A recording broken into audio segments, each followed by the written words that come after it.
What time is it? It is time for notes.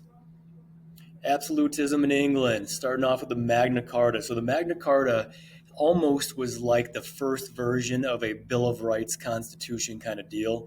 In order to avoid an English civil war, the King of England agreed to this Magna Carta, which essentially gave all the citizens certain rights and liberties, and also limited the power of the king. So now you had this document, and this first time ever, where you had an absolute monarch, but at the same time, they had a limited power, and the people had freedoms and some liberties, which of course the king and the government said was no bueno, and the people, though, obviously loved it. Then King Henry VII came along. King Henry VII made England Protestant, so changed the religion to a Protestant. He married 6 times because he wanted a son. He eventually had a son with Jane Seymour, who would then be the heir to the throne. He had 3 future rulers as children, including Bloody Mary. What an unfortunate name, because she was, well, not very kind to people, including a lot of the Protestant people in England.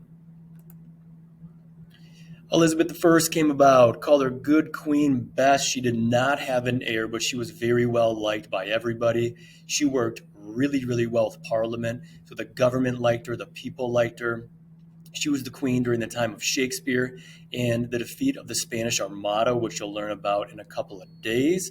And then Virginia was named after her. Fun fact of the day. King James I, he was a distant relative of Henry VIII. He ruled by absolute power. They had an absolute monarch, dictator-ish kind of person before, or people before, but now King James I was the first really kind of strong, rough, absolute power kind of guy. Now, in England, they couldn't do that because they had the Magna Carta. So he was disliked by Parliament, but then ironically, the people liked him a lot because of the things that he did for England. And then the King James Bible was named after him. Last but not least, King Charles I just destroyed a lot in England. He completely dissolved Parliament for 11 years. So although they were recalled in 1642, he pretty much ruled by himself.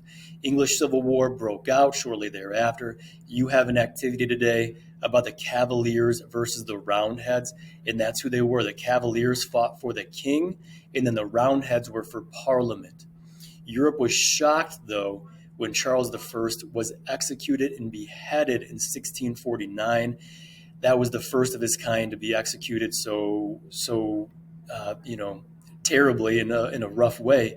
And then they figured out that absolute monarchs do not work well in England at all.